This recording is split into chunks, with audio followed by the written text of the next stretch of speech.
রাসূল নাই, সাহাবায়ে কেরাম নাই। এখন আমরা কার কাছে গিয়ে কোরআন ও হাদিস বুঝবো? আল্লাহর হাবিব বলেন চিন্তার কোনো কারণ নাই, উলামায়ে কেরামরা হচ্ছে আমার ওয়ারিস। তোমাদের যার যা প্রয়োজন, যার যা বুঝার প্রয়োজন রয়েছে, যাও উলামায়ে কেরামের কাছে গিয়ে তার সমাধান তোমরা বের করে নিয়ে আসো।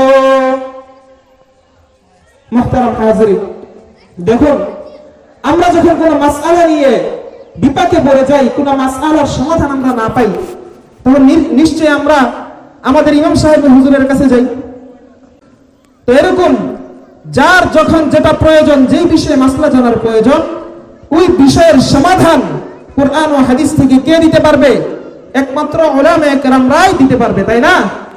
মুহতারাম হাজিরিন, এই উম্মত যেন পথভ্রষ্ট না হয়ে যায়, আল্লাহ রাব্বুল আলামিন আল্লাহর হাবিবের মাধ্যমে এই উম্মতের উলামায়ে কেরামদেরকে তাদের সম্পত্তি, ইলমের সম্পত্তির ওয়ারিস বানায় গেছেন।